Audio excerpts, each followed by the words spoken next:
안녕하세요. 저는 평범한 40대 가정입니다. 제법 규모 있는 무역 상사에서 일하고 있어요. 아내가 이 채널 애청자라 저도 옆에서 종종 같이 듣고 있는데요. 다른 분들의 사연을 경험하다 보니 제 이야기가 하고 싶어져서 이렇게 글을 쓰게 됐습니다. 저와 장인어른이 몇 년 전 겪은 충격적인 사건인데요. 마지막에 깜짝 놀랄 반전이 숨어 있으니 꼭 끝까지 들어주세요.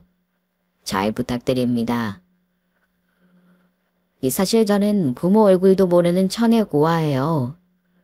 태어나자마자 보육원에 버려져 우여곡절 많은 험난한 삶을 살았죠. 의지할 가족이 한 명도 없는 분들은 제 맘 아실 거예요.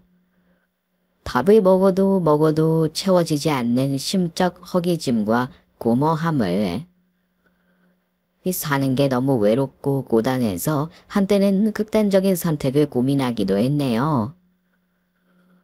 그런 제가 이렇게 한 가정을 책임지는 번듯한 가장이 될 수 있었던 건 다 아내와 장인어른 덕분이에요. 본래 저는 고등학교도 중퇴하고 바로 취업 전선에 뛰어들었고요. 대기업은커녕 작은 중소기업에도 명함을 내밀 수 없는 처지라 주로 막노동을 했어요. 찻집 서빙, 건설 현장 자재 나르기, 도배 보조 등 돈이 되는 거라면 뭐든 다 했죠.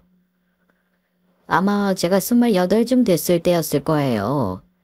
이 팍팍한 현실이 계속되던 어느 날 거리에서 우연히 아내를 만났죠. 당시 아내는 갓 20살 이른 풋풋한 대학생이었어요. 제가 일하던 건설 현장 옆으로 난 골목길을 친구와 지나가고 있었는데요. 어찌나 예쁘던지 본 순간 눈을 뗄 수가 없더군요. 뽀얀 살결과 검고 긴 생머리, 사슴처럼 커다랗고 청초한 눈망울. 그녀가 친구와 대화를 나누다 웃음을 터뜨린 순간 갑자기 심장이 미친 듯이 뛰기 시작했어요. 그 나이까지 여자 손 한 번 잡아본 적 없던 저는 몸이 왜 이러지? 감기라도 걸렸나? 했네요. 첫눈에 반했으면서도 그걸 몰랐던 거예요. 그 뒤로도 그녀는 매일 비슷한 시간대에 제가 일하는 건설 현장 옆을 지나갔어요.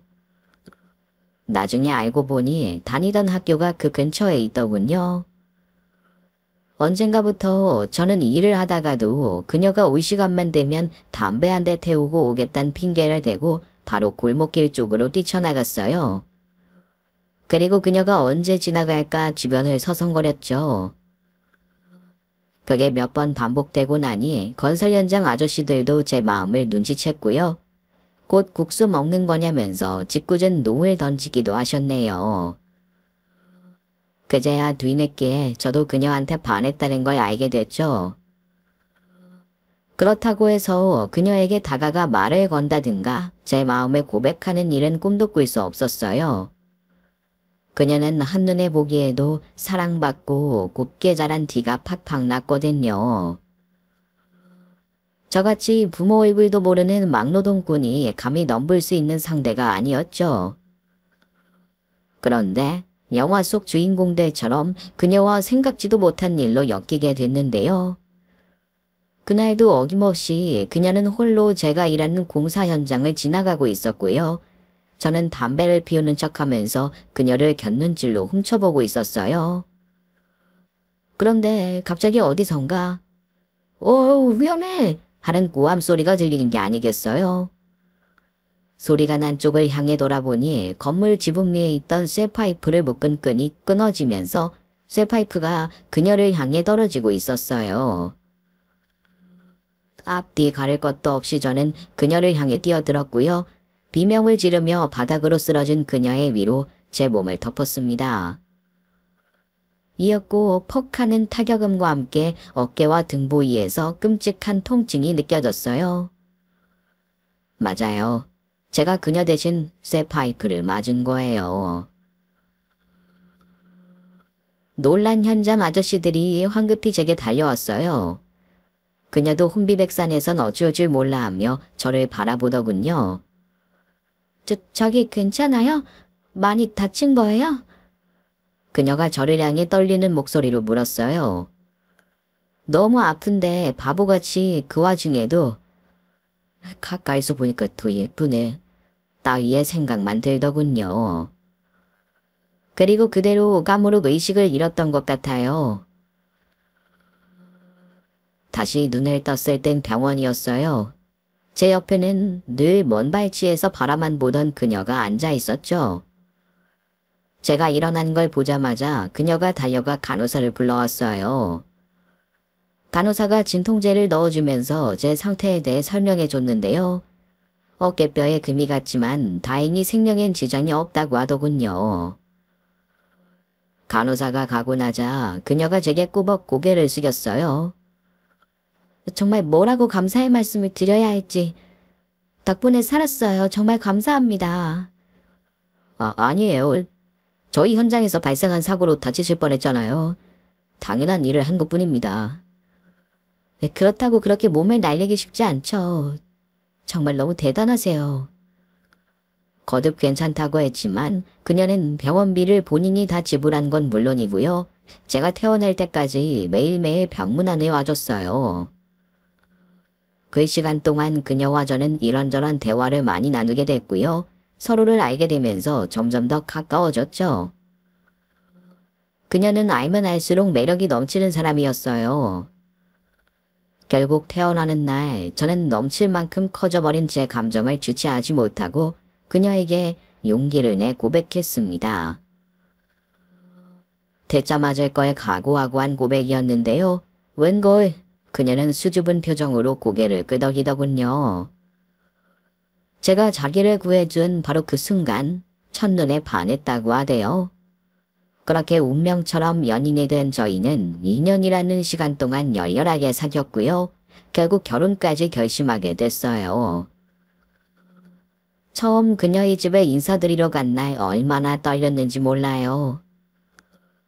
그녀는 중학생 때 어머니를 병으로 여의고 아버지와 단둘이 살고 있었는데요. 아버지는 일전에도 한번 뵌 적이 있었어요. 제가 그녀를 구하고 병원에 입원해 있었을 때 직접 과일 바구니를 들고 와선 딸을 구해줘 고맙다고 머리를 숙이셨죠. 작은 제조회사를 운영 중이라고 하셨는데요. 한 업체를 이끄는 대표라서일까요? 저 같은 고아놈에게 거듭 고개를 숙이는 그분이 참된 어른같이 느껴졌네요. 지금까지 만났던 그 어떤 사람보다 크게 느껴졌죠. 그때 그분은 저를 마음에 들어하는 눈치였어요. 제가 공사판에서 일하고 있다는 것도 안 좋게 보긴커녕 오히려 칭찬하시더군요. 젊은 사람이 어려운 환경 속에서도 꿋꿋하게 열심히 산다고요. 하지만 딸을 구한 은인으로 만나는 거랑 딸을 달라고 하는 예비 사이로서 만나는 건 참 다른 거잖아요. 혹시라도 여자친구의 아버님이 저를 싫어하면 어쩌나 걱정이 많이 됐네요. 외적인 조건만 놓고 봤을 때 저는 직업도 변변찮은 고아였고요. 여자친구에 비해 외모도 떨어지고 나이도 너무 많았으니까요. 여자친구는 이미 다 말씀드렸다고 전부 괜찮다 하셨으니 걱정하지 말라며 저를 다독였지만 여전히 자신감이 바닥을 기는 건 마찬가지였어요. 인사를 데리러 가는 날 당일엔 너무 떨려서 처음으로 약국에서 청심환까지 사 먹었네요. 여자친구의 아버지는 저를 보자마자 인자한 미소를 지으셨어요. 그리고 대문 밖까지 나와선 오느라 고생 많았네. 어서 들어오게 하면서 제 손을 잡아주셨죠. 식탁 위엔 일하는 아주머니가 차린 진수성찬이 펼쳐져 있었어요. 담백한 국물이 일품인 닭백숙에 고소한 잡채, 야들야들한 갈비찜에 윤기 흐르는 흰 쌀밥까지 누가 봐도 신경 써서 준비했다는 걸 알 수 있었죠. 시장하지. 어서 들게나. 뭐든 다 잘 먹는다고 해서 젊은 사람들이 좋아할 만한 음식들로만 준비해봤는데 입에 맞을지 모르겠네.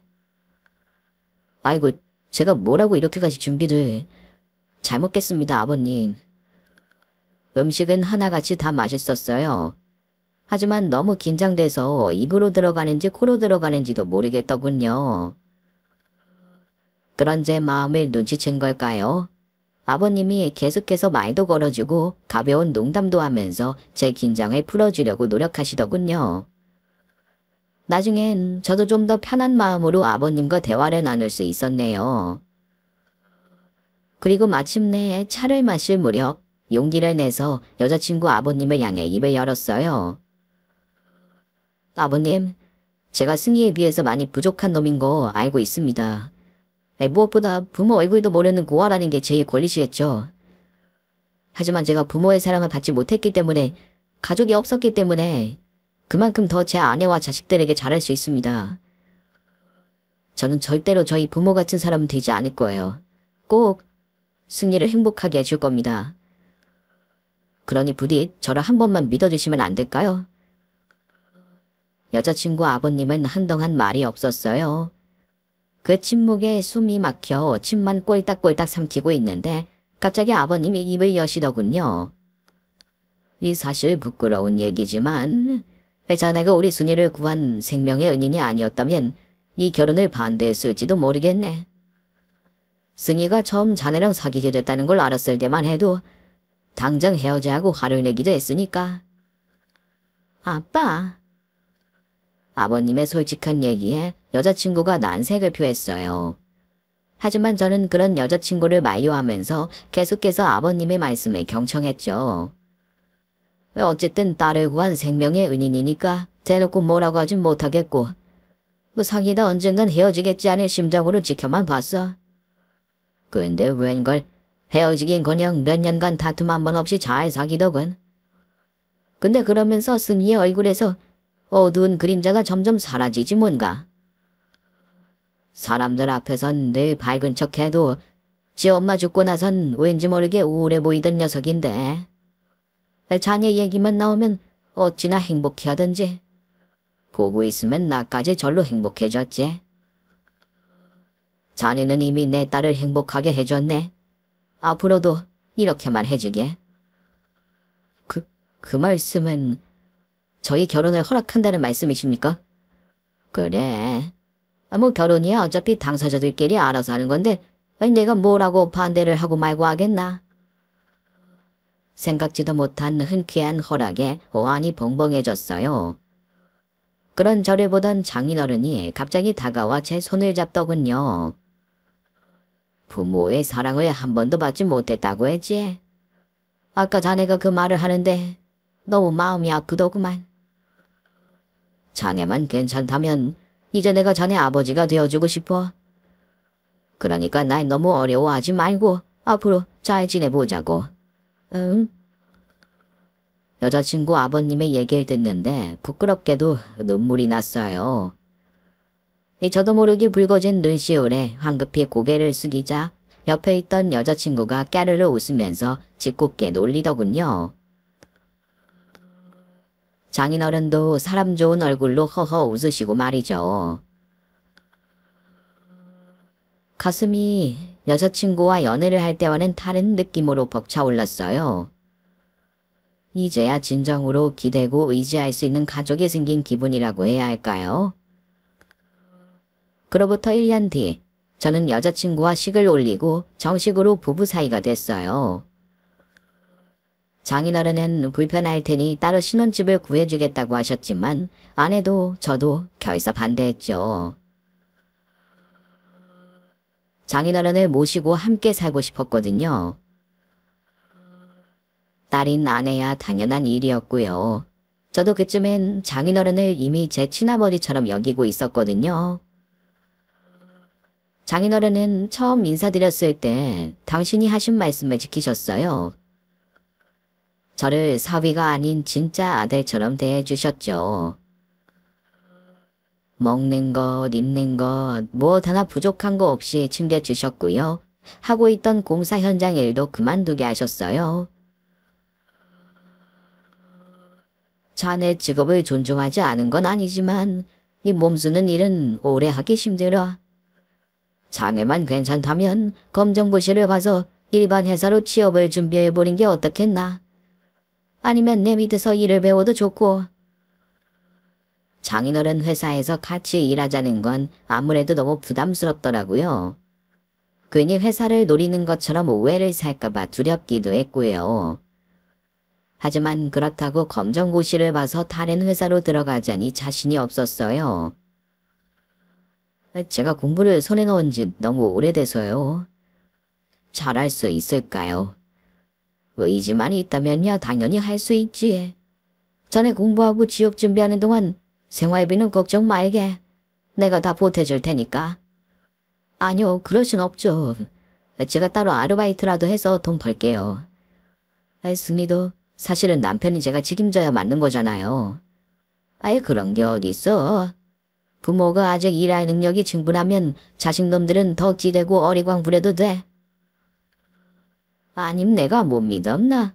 아니요, 그게 아니라. 그럼 더 긴 말할 거 없이 당장 일 그만두고 검정고시 학원부터 알아봐. 학원비는 내가 줄 테니까. 그 뒤로 장인어른은 제 학원비부터 문제집값 그리고 먹고 자는 데 드는 생활비까지 전부 다 지원해 주셨어요. 너무 죄송한 마음에 차마 게으름을 부릴 수도 없었죠.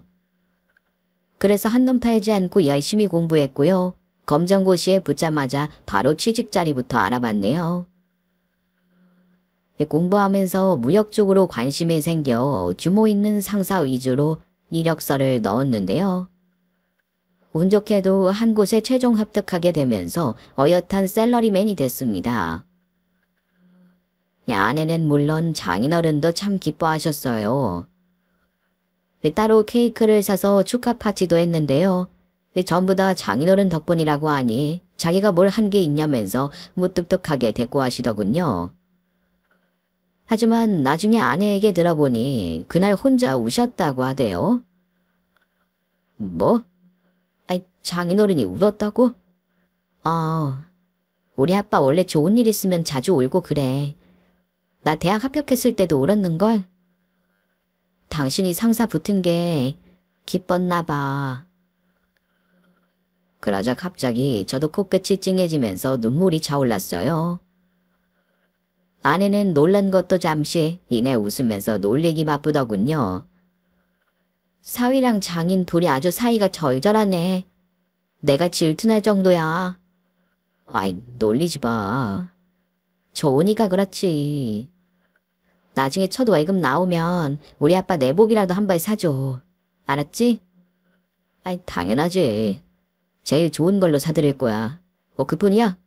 그동안 입은 은혜 다 갚으려면 월급을 통째로 드려도 모자라. 저를 믿고 지지해준 장인어른의 은혜에 어떻게든 보답하고 싶었어요. 그래서 회사에 들어가서 정말 열심히 일했네요. 고졸이라고 은연중에 무시하는 동기도 있었고 일은 알려지지 않으면서 성과만 가로채는 나쁜 선배도 있었지만 꿋꿋하게 이겨냈어요. 어마어마한 업무량에 그만두고 싶을 때도 있었지만 장인어른을 실망시키고 싶지 않다는 일념 하나로 버텼던 것 같아요. 그 덕분일까요? 날이 갈수록 업무 실력이 쑥쑥 늘었고요. 제 이름을 건 프로젝트가 대박을 치면서 임원분들의 눈에 들어 동기들 중 그 누구보다 빠르게 초고속 승진도 했어요. 장인어른에게 그 소식을 전하던 날 얼마나 기쁘던지요. 그날도 장인어른은 저 모르게 눈물을 흘리셨네요. 저와 아내를 반씩 닮은 예쁜 딸과 아들도 태어났는데요. 사실 처음에 큰애가 태어났을 때 한 번도 부모란 존재에게 사랑을 받아보지 못한 내가 이 아이를 잘 키울 수 있을까 겁이 덜컥 났어요. 그래서 아이를 보면서도 마음껏 기뻐하지 못했는데요. 장인어른이 그런 제 심정을 눈치챘던 걸까요? 나중에 따로 불러 그러시더군요. 이서방, 걱정하지 말게. 이 부모라는 건 누구한테 배운다고 해서 되는 게 아니니까. 자네는 좋은 아버지가 될 거야. 글쎄요, 전 모르겠어요. 장인어른, 자신이 없습니다. 자네 내가 처음에 공사장 일 그만두고 검정고시 보라고 했을 때도 똑같이 말했지. 근데 어떤가? 지금 검정고시 합격하고 대형 상사 들어가서 누구보다 잘하고 있지 않은가? 정 자네를 못 믿겠으면 이번에도 날 한번 믿어보게나. 자네는 분명히 좋은 아버지가 될 수 있을 거야. 그리고 자네 옆엔 나도 승희도 있지 않나? 혼자가 아니야. 두려워할 거 하나도 없네. 그 순간 저는 깨달았어요. 부모의 사랑을 한 번도 받아본 적이 없다고 엄살을 부렸지만 사실 장인어른에게 그 누구보다 큰 부성애를 받고 있었다는 걸요. 그 사실을 깨닫자마자 이상하게 안심이 되더군요. 이미 장인어른은 제게 친부 그 이상의 존재가 됐던 거예요. 덕분에 저는 용기를 내서 아이들을 받아들일 수 있었고요. 평일엔 열심히 일하고 남의 시간은 아이들과 함께 시간을 보내면서 나름 좋은 아버지가 될 수 있었던 것 같습니다. 하지만 인생사 세웅지 마라고 저희 가족에게도 뜻하지 않은 위기가 찾아왔어요. 바로 장인어른의 갑작스러운 암 발병이었죠. 언젠가부터 장인어른이 숨쉬는 게 답답하고 가슴이 아프다고 해서 병원에 모시고 갔는데요. 웬걸 폐암이라고 하더군요. 생전 담배 한 대 태우지 않던 장인어른인데 폐암이라니 얼마나 당황스러웠나 몰라요. 혹시 흡연자인 제 영향 때문인가 싶어서 그날부로 바로 담배도 끊어버렸네요. 병원에선 꼭 간접 흡연 때문이라고 볼 수는 없다고 오히려 장인어른이 운영하는 회사 때문일 확률이 높다고 했어요. 이 제조 현장에서 기계를 돌리면서 나오는 악성 물질이 영향을 줬을 거라고 하더군요. 그래도 왠지 모를 죄책감 때문에 얼마나 힘들었는지 몰라요. 진작 장인어른 모시고 병원 한번 가볼 것을. 장인어른의 몸에서 암세포가 자라는 동안 이 사위란 놈은 일이 바쁘단 핑계로 뭐 하나 챙겨드린 게 없었으니까요. 힘들어한 건 아내 또한 마찬가지였죠. 오히려 저희보다 더 의연했던 건 환자인 장인어른이었어요. 암 선고를 받자마자 바로 회사를 정리하셨고요. 변호사를 선임해 유산 상속인이 뭐니 복잡한 절차를 알아보고 처리하신 뒤 바로 병원에 입원하셨어요. 죽음의 위기 앞에서도 끝까지 어른으로서의 침착함을 잃지 않으셨죠. 그런 장인어른이 얼마나 존경스러웠는지 몰라요. 힘든 투병 생활에도 장인어른은 쉽게 꺾이지 않았어요. 항암치료 부작용으로 머리가 빠지고 살이 몰라보게 빠지기 시작했지만 늘 웃는 얼굴로 저희 부부와 손주들을 대하셨죠. 저도 회사의 사정을 설명하고 틈틈이 장인어른 옆에서 병수발을 들었어요. 아내는 아무래도 애들 키우느라 따로 시간을 내기가 힘들었고요. 따로 간병인을 구하긴 했지만 남보다는 동성의 사위인 제가 장인어른도 더 대하기 편하셨을 테니까요.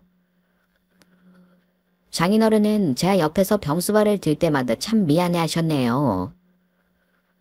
지금 한창 회사에서 성과 내면서 승승장구하고 있었는데 괜히 나 때문에 일에 지장을 줘서 미안하네 이서방. 그런 말씀 마세요 장인어른. 부모가 아픈데 자식이 병관하는 건 당연한 일이죠. 그보단 얼른 완쾌할 생각이 나세요. 그럼 얼른 털고 일어나야지. 나 강승환이가 이깟 암으로 죽을 순 없지. 장인어른의 지백 덕분일까요? 장인어른은 반년이라는 시간 동안 힘든 항암치료와 약물치료를 꿋꿋하게 버텨내셨고요. 결국 병원으로부터 완치 판정을 받으셨네요. 물론 몇 년에 걸쳐 계속 추적 검사는 해야 했지만 옛날에 그 건강했던 모습으로 돌아오셨어요. 장인어른이 퇴원 후 집에 돌아오니 그제야 삭막하던 집이 옛날에 그 정겨운 우리 집으로 느껴지더군요. 그런데 장인어른이 평생 일만 하면서 살아오셨기 때문일까요? 집에만 있는 걸 영 못 견뎌 하시더라고요. 그래서 또래분들을 만나보라고 바둑 학원도 끊어드리고 여기저기 놀러도 다니고 했는데요. 좋아하던 것도 잠시 한 반년쯤 지나니 너무 무리하다면서 다시 일을 해야겠다고 하시대요. 당연히 아내와 저는 결사 반대했어요. 완치 판정 받은 지 얼마나 됐다고 다시 또 일을 하냐고요. 하지만 장인어른의 고집은 스심줄보다 더 질겼어요. 기어이 저와 아내 모르게 전에 다니던 제조회사와 비슷한 계열의 회사로 취직을 하셨더군요. 당장 그만두시라고 말렸는데요. 알고 보니 직접 기계를 만지는 등 일선에서 일하는 건 아니고요. 사무실에서 현장 직원들을 관리하는 일이더라고요. 전에 회사를 운영해봤던 장인어른의 경력을 그 회사가 높이 산 거였죠. 그냥 의자에 앉아서 컴퓨터만 두드리고 서류만 보면 되는데 힘든 거 하나 없어. 오히려 집에만 있으면 좀이 쑤셔서 미칠 것 같지. 기분이 가라앉고 우울해지는 것 같기도 하고. 그럼 제가 더 많이 여기저기 모시고 다닐게요, 장인어른. 저랑 같이 매일 운동도 하시고요. 그런 소일거리랑 일은 다르지. 자네도 알지 않나? 비록 벌이는 크지 않지만 매일 꼬박꼬박 출근할 곳이 있다는 게 얼마나 기쁜지 몰라. 내 몸이 성할 때 조금이라도 더 이 노동의 기쁨을 누리고 싶네. 그러니 부디 조금만 더 이 늙은이가 일할 수 있게 해주게. 장인어른이 그렇게까지 말씀하시는데 더 반대할 수가 없더라고요. 그래서 장인어른의 선택을 응원해 주기로 했죠. 아내는 여전히 못마땅한 눈치였지만 그렇다고 장인어른에게 회사를 그만두라고 강경하게 나가지도 못했어요. 어쨌든 장인어른이 다시 일을 시작하신 뒤로 부쩍 밝아지신 건 사실이었으니까요. 장인어른은 본인 회사에서 일하던 건 못지않게 정말 열심히 일하셨어요. 컴퓨터를 배워야겠다면서 주말에 따로 학원도 다니시고요. 평일에도 퇴근 후 서재에 들어박혀 이런저런 공부를 하셨죠. 그런 장인어른을 보면서 젊은 저도 더 열심히 해야겠다는 생각을 했네요. 그러던 어느 날이었어요. 회사에서 새 프로젝트를 추진하면서 신규 하청업체를 알아봐야 했는데요. 부하 직원에게 공고를 내고 응모한 회사들 중 괜찮은 곳으로 선정하라고 했는데 글쎄 최종으로 남은 곳이 장인어른이 일하는 회사지 뭡니까? 혹시라도 문제가 될까봐 부장님에게 말씀드렸는데요. 부장님은 거기에 뇌물을 먹은 것도 아니고 제가 그 업체를 선정한 것도 아닌데 뭐 어떠냐고 하더라고요. 오히려 그 일로 이 업체를 선정하지 않으면 그게 역차별인 것 같다면서요. 확실히 그 업체가 제안한 조건이며 제품의 질이 제일 좋긴 했거든요. 결국 최종적으로 그 회사와 계약을 진행하게 됐는데요. 일부러 장인어른에게는 얘기하지 않았어요. 이 사위가 다니는 회사가 거래처가 됐다는 걸 알면 괜히 부담스러워 하실까봐 말이죠. 그래서 계약도 일부러 저희 회사 쪽으로 그 하청업체 사장을 불러서 했어요. 나이 지긋한 어르신일 줄 알았는데 웬걸 저보다 한참 어린 젊은 놈이더군요. 최근에 아버지 회사를 물려받았다고 하대요. 저희가 갑이라서일까요? 계속 굽신대면서 아부하는 게 사회생활 잘하겠다 싶더라고요. 어쨌든 그렇게 계약을 마무리하고 그 업체 담당은 부하 직원에게 일임했어요. 아무래도 저희 쪽 담당자가 그 회사로 자주 시차를 나가게 될 텐데 제가 직접 가면 장인어른과 부딪힐지도 모르니까요. 아예 제가 안 가는 편이 나을 거라고 생각했죠. 그때는 정말 꿈에도 몰랐어요. 제가 그 회사에서 장인어른이 너무나 충격적인 일을 당하는 꼴을 보게 될 거라곤 말이죠. 비가 많이 내리던 어느 여름이었어요. 퇴근 전에 아내와 통화를 했는데 장인어른이 우산을 안 가지고 갔다고 걱정을 하더군요. 장인어른은 암투병을 한 뒤로 자차를 팔고 버스를 이용하셨거든요. 아무래도 예전만큼 능숙하게 운전하는 게 힘에 부친다고 혹시라도 사고를 낼까봐 걱정이 된다고요. 맘 같아선 제가 매일 장인어른을 출퇴근시켜드리고 싶은데 쉽지가 않았어요. 우선 제 출근이 장인어른보다 빨랐고요. 퇴근은 더 늦은 경우가 많았거든요. 근데 그날은 제가 일이 없어서 일찍 퇴근할 수가 있을 것 같더라고요.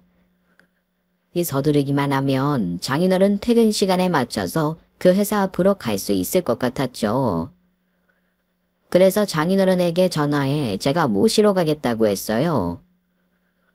장인어른도 오랜만에 사위와 함께 퇴근할 수 있다는 생각에 기쁘셨는지 순순히 그러라고 하시더군요. 근데 그 목소리가 왠지 모르게 평소보다 힘이 없게 느껴졌어요. 장인어른은 자식들이 걱정할까봐 힘든 일이 있어도 절대 티를 내지 않는 분이었는데요. 저도 장인어른과 함께한 세월이 있다 보니 목소리만으로도 어느 정도 장인어른의 상태를 짐작할 수가 있게 됐어요. 그래서 내심 오늘 일과가 고되셨구나 생각하게 됐고요. 절로 마음이 무거워졌어요. 나 그러게 그냥 집에서 쉬시라니까. 하지만 그렇게 말한다고 해서 장인어른이 들을 리가 없었어요. 고민하다 저는 장인어른이 늘 제게 해줬던 것처럼 응원을 해드리기로 했죠. 아내한테 오늘은 외식하자고 전화를 넣고요. 장인어른 힘내시라고 약국에 들러 바카스도 한 박스 샀네요. 그리고 바로 장인어른이 일하는 하청업체로 차를 몰았죠. 그런데 퇴근 시간이 한참 지나도록 장인어른은 나올 생각을 안 했어요. 그 회사 직원들로 보이는 사람들이 하나둘 빠져나오는데 그 어디에도 장인어른은 없었죠. 안 되겠다 싶어서 전화도 해봤는데 받질 않으시더라고요. 그러자 혹시 어디 아파서 쓰러지신 건 아닐까 겁이 덜컥 났어요. 안 되겠다 싶어서 도로 쪽에 차를 대고요. 바로 장인어른이 일하는 회사로 들어갔어요. 경비도 잠깐 자리를 비웠는지 없어서 고민하다 바로 사무실 안으로 향했죠. 그런데 그 문을 열자마자 저는 너무나 충격적인 광경을 목격하고 말았어요. 장인어른이 차가운 바닥에 무릎을 꿇고 고개를 푹 숙이고 있더군요. 그 앞엔 웬 젊은 놈이 팔짱을 낀 채 고압적인 자세로 서 있었고 말이죠. 내가 오늘까지 서류 작성하라고 했어 안 했어? 내 말이 우스워? 죄송합니다 사장님. 그때 이번 주까지 달라고 하셨던 것 같아서 다른 일 먼저 하고 있었는데. 공장에 있는 기계들 종류별로 정리해서 숫자만 세면 되는 게 뭐가 그렇게 오래 걸리는데. 내가 이번 주까지라고 했어도 그럼 그만두는 일은 미리미리 해놨어야지. 미리 하고 있었는데 제가 아직 컴퓨터 자판 두드리는 게 익숙하지 않아서요. 지금 바로 해두겠습니다. 내가 이래서 노인네들 쓰기 싫다니까. 컴퓨터고 뭐고 다룰 수 있는 건 하나도 없고 느려 터졌는데 핑계만 많지 아주. 내가 돈이 조금만 더 있었어도 이 영감탱이 자르고 더 젊은 놈 뽑았을 텐데. 젊은 사장놈은 쉴 새 없이 저희 장인어른에게 막말을 퍼부었어요. 그 모욕에도 장인어른은 한 마리 대거리도 없이 묵묵히 고개를 숙이고만 있더군요. 그의 모습을 보는데 속에서 천물이 끓어올랐어요. 그래서 바로 두 사람을 향해 성큼성큼 다가갔죠. 아니, 자네가 여긴 어떻게? 저를 발견한 장인어른의 두 눈이 커다래진 것도 잠시 이내 경악해 입을 떡 벌리시더군요. 그래도 그럴게 제가 바카스 병을 열어서 그 사장놈 얼굴에 뿌려버렸거든요. 뭐야 이제 어떤 미친 새끼가. 갑작스러운 바카스 세례에 놀란 사장놈은 욕짓거리를 뱉은 것도 잠시 이내 그 미친 새끼가 저라는 걸 알자 탕옥감으로 얼굴이 하얗게 질리더군요. 아니 이 과장님이 여긴 어떻게... 아니 근데 지금 저한테 바카스를 뿌리신 겁니까? 네 실수로 그랬네요. 네? 실수요? 사장놈은 떨떠러한 표정으로 입을 다물었어요. 한 소리 하고 싶은데 제가 갑이다 보니 뭐라고 말하지 못하는 눈치가 역력했죠. 역시나 이내 얼굴에 비굴한 웃음을 띠고 다시 입을 열더군요. 아이 근데 여긴 대체 어쩐 일로... 미리 연락을 주셨으면 마중은 나갔을 텐데요.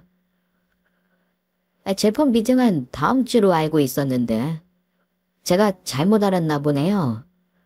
아니요, 미팅은 다음 주가 왔습니다. 오늘 여긴 개인적인 용무로 왔습니다. 네, 개인적인 용무요? 장인어른, 이만 일어나시죠. 퇴근 시간도 한참 지났는데 여기서 뭘 하고 계세요? 제 말에 사장놈의 입이 떡 벌어졌어요. 손가락으로 장인어른과 저를 번갈아 가리키면서 어쩔 줄 몰라 하더군요. 그게 무슨... 이 영감, 아니, 강 선생님이 이 과장님 장인어른이라고요? 정말요? 네, 맞습니다. 뭐 몰랐으니까 감히 이런 기막힌 일을 벌이신 거겠죠? 제 차가운 말에 사장놈의 얼굴이 사색이 됐어요. 아니, 오해입니다. 전 평소에 강 선생님한테 정말 잘해드리는데 오늘은 강 선생님이 실수를 좀 하셔서. 아니, 선생님이 진작 말씀 안 하셨어요. 땡땡 상사 이 과장님 사위라고. 사장놈은 못내 억울했는지 장인어른을 향해 딱 소리를 질렀어요. 전 그런 사장놈을 밀치고 장인어른을 직접 일으켜 세우며 말했습니다. 장인어른도 모르셨을 겁니다. 제가 말을 안 했으니까요. 장인어른이나 홍 사장님이 알면 부담스러워할까봐 그랬던 건데 왜 아무래도 말을 하는 게 맞았던 것 같네요. 그쪽이 이렇게 쓰레기 같은 인간인 줄 알았더라면 말이죠. 쓰레기라뇨? 그럼 아닙니까? 70에 가까운 노인네를 이렇게 차가운 바닥에 무릎 꿇리고 온갖 모욕을 퍼붓는 게. 이것도 직장 내 폭력이라는 거 아시죠? 경찰에 신고할 테니 그렇게 하세요. 거래가 끊길 것도 각오하시고요. 과장님, 왜 그러세요 정말? 이 계약 엎어지면 저희 회사 문 닫아야 합니다. 저는 물론이고 직원들 밥줄 다 끊긴다고요. 제발 한 번만 봐주십시오. 예? 어지간히도 겁이 났던가 봐요. 젊은 사장님은 급기야 제 앞에 무릎을 꿇고 두 손을 모아 싹싹 빌기 시작했어요. 마음이 풀리긴커녕 그 전형적인 강약약강 모습에 더욱더 화가 나더군요. 사과할 대상이 틀린 거 아닌가? 지금 당신이 나한테 잘못했다고 빌 때야? 아닙니다. 강 선생님, 아니, 어르신, 제가 잘못했습니다. 그동안 쓸데없는 걸로 트집 잡아서 괴롭히고 막말한 거 정말 너무너무 죄송합니다. 죽을 죄로 지었습니다. 사장은 전데 직원들이 다 선생님만 믿고 따르는 것 같아서 열받아서 그랬어요. 제가 치졸했습니다. 역시나 저희 장인어른이 일을 못한 게 아니었어요. 그 젊은 사장놈이 앙심을 품고 괜한 트집을 잡아서 장인어른을 못살게 군 거였죠. 그런데 장인어른은 어떻게 그걸 한 번도 제 앞에서 내색하지 않았던 건지. 그런 면을 존경했던 거지만 이 한편으로는 서운하고 화가 나기도 했네요. 그런데 기가 막힌 일은 거기서 끝이 아니었어요.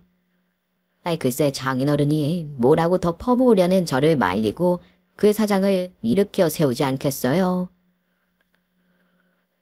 됐습니다. 이렇게 사장님이 무릎까지 꿇고 비는데 제가 여기서 어떻게 돈 뭐라고 하겠습니까? 앞으로도 계속 얼굴 보고 일할 사이인데 서로 얼굴 붉힐 일은 여기까지만 하죠. 그 말씀은 저 용서하겠다는 겁니까? 거래도 계속 하는 거고요. 그건 제 사위에게 달린 일이지만 제가 한번 잘 얘기해 보겠습니다. 그러니 걱정 마시죠. 고맙습니다, 선생님. 정말 고맙습니다. 장인어른은 사람이 좋아도 너무 좋아서 탈이었어요. 회사를 운영하실 적에도 그렇게 직원들의 편의를 봐주시더니 이번에도 역시나였죠. 장인어른, 이렇게 쉽게 용서한다고요? 그동안 다 마신 게 많을 것 같은데 경찰에 그냥 다 신고하시죠. 제가 변호사 선임해서 다 알아서 할게요. 괜찮네. 이렇게 잘못했다고 하는데 법정까지 갈 게 뭐가 있어. 그치만 됐네. 너 일 벌리지 말고 여기까지만 앞세. 그리고 개인적인 일로 회사 거래처를 바꾼다든지 그런 건 안 될 말이야. 우리 사장을 위해서가 아니라 자네를 위해서 하는 말이네. 혹시라도 자네에게 문제가 생기면 어떡하나? 그런 일은 절대 없어요. 하청업체 바꾸는 일이야 워낙 흔한 일이고 이 사람도 잘못한 게 있으니 아무 말 못할 겁니다. 아니일세. 이 업무적으로 문제가 생긴 것도 아닌데 이 나 때문에 그럴 순 없지. 감사합니다. 감사합니다 선생님. 장인어른의 통 큰 용서에 젊은 사장놈이 펄떡 일어나 연거푸 고개를 숙였어요. 저는 그 모습이 진심으로 죄를 뉘우치는 것처럼 느껴지진 않았지만 뭐 어쩌겠습니까. 당사자인 장인어른이 그만 용서하겠다는데요. 그래서 그렇게 장인어른만 모시고 밖으로 나왔는데요. 집으로 가는 길에 장인어른이 문득 그러시더군요. 원래 부끄러운 꼴을 보여서 미안했네. 늙은이가 그냥 집에만 있을 걸 괜히 사회생활 한다고 나와선. 자네 얼굴에 먹칠만 했어. 그게 무슨 말씀이세요 장인어른. 이게 무슨 먹칠이에요. 오히려 제가 죄송합니다. 진작에 눈치를 챘어야 하는 건데. 자네가 죄송하긴 뭘 죄송해. 장인어른은 그제야 그간 그 사장에게 당했던 일들을 하나씩 설명해 주셨어요. 늙었다고 구박하는 건 기본이고요. 직원들 다 있는 데서 컴퓨터 못한다고 모욕을 주는가 하면 점심시간에도 부당한 업무 지시를 내리곤 했다더군요. 어르신들이 제 시간에 밥 챙겨 먹는 게 얼마나 중요한데 어쩐지 최근 들어 장인어른이 부쩍 살이 빠진다 싶었는데 다 그 사장놈 때문이었던 겁니다. 들으면 들을수록 분노가 끌어올랐어요. 당장 차를 돌려서 그 젊은 사장놈 역살이라도 잡고 싶은 심정이었죠. 하지만 장인어른은 이제 다 해결됐으니 됐다며 오히려 잘난 사위덕을 본다고 허허 웃으시더군요. 자네 덕분에 이제 사장도 더는 나를 못 괴롭히겠어. 내가 사위 하나는 참 잘 뒀지 뭔가. 지금 그렇게 웃음이 나오십니까 장인어른? 전 속이 까맣게 타는데요. 자네도 웃게나. 웃어야 복이 오지. 그 괜히 걱정할 테니까 그 승리한테는 아무 말 말고.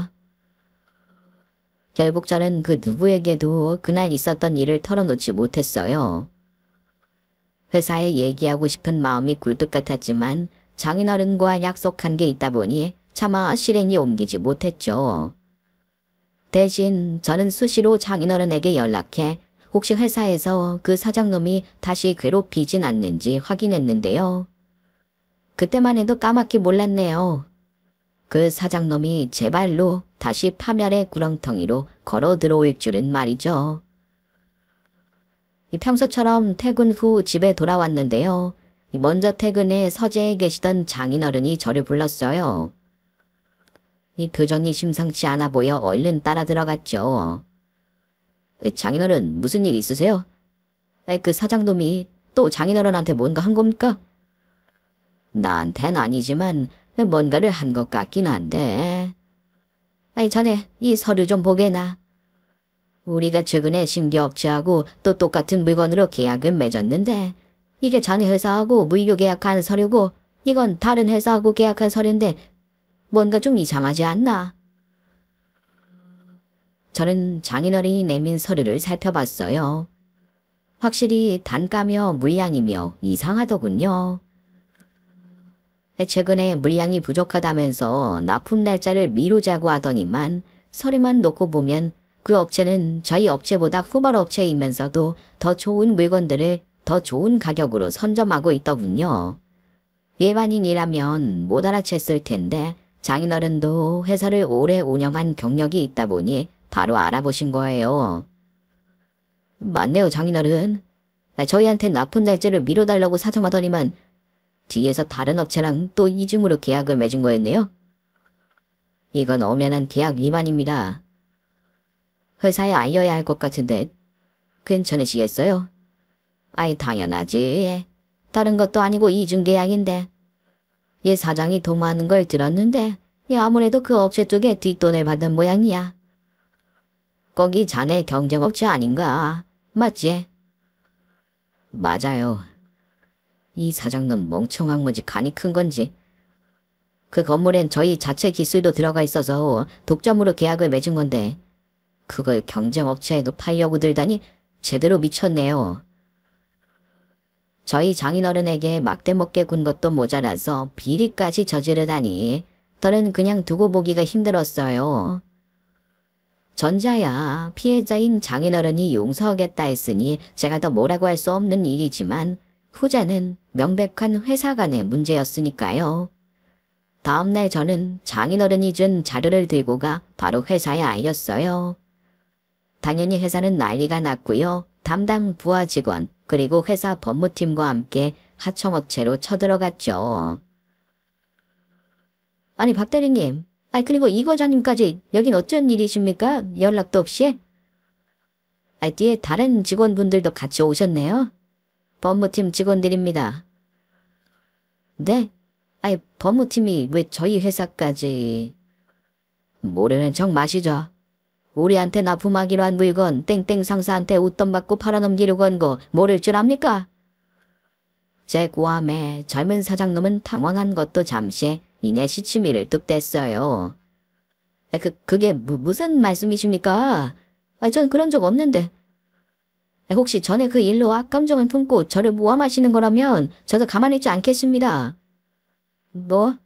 모함? 지금 모함이라고 했습니까? 네.